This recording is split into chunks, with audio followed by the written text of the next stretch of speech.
The anchor is the sign of a traveler, and the number 54 refers to where I come from. See, I come from 54. 2054.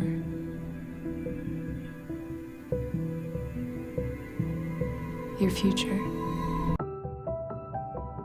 When we were making Sound of My Voice, it was very collaborative. Everyone was there because they wanted to make a movie. It was communal filmmaking. We wanted to tell a story, and we just kept climbing up the mountain every day, little bit by bit, without thinking about how it was going to be received or any of those things. And I think that was the hard part. But the actual filmmaking was just fun.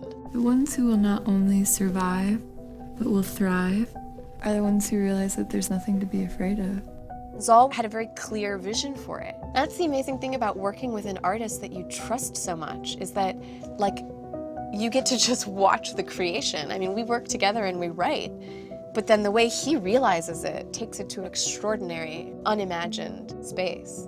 A lot of this movie is about real life, and so we just used real life, and real life is free. It's intense. You get very close to people. You get very sucked into the story you're telling. In Sound of My Voice, we got very into it. Brit, just wait a couple beats on action, okay? Yeah, I got it. And so there's just this stillness in the room, this deep stillness. I remember being on set the first day and I realized, like, wow, take after take, I have to, like, hold the attention of this group of actors or cult members who have seen this scene now. We're on our, like, 12th take of it, and we're doing it for the 13th time. And how is it gonna be still so fresh and engaging that it's gonna, like, hold their attention, you know? And to have a chameleon-like energy that's, like, always keeping everyone on their toes and never allowing them to fully grasp, to fully unravel the mystery. What do you think? I don't know what to think, that's the problem. We don't know who these people are, what they're capable of. We put a lot of energy into not giving the movie any breath.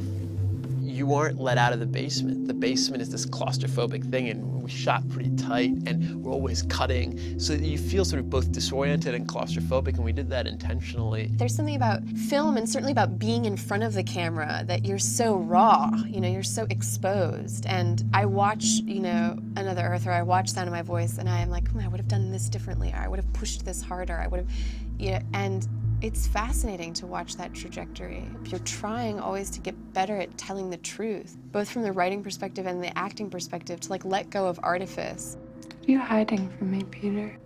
I think there's something really beautiful about a lo-fi film, and I wanted you to have a really raw cinematic experience when you're in the movie. And also the sleight of hand of when you watch the movie at the beginning, you're like, what is this movie? I can't quite put it together, and yet then it's really kind of mathematically specific, and it sort of leads up to a conclusion. Peter, I just feel like we're in over our heads with this whole thing, you know? It's like we started out wanting to make a documentary on cults, and now we're in one. What do you want to do? You want to go back to our normal lives? I think movies right now are being like, whoa, like, let's hold up the mirror to ourselves, to our culture, to the society, to the world, to the way we live, because there seems to be so much dishonesty in the way that we're living. Somewhere in the valley, there is a woman living in a basement who claims to be from the future.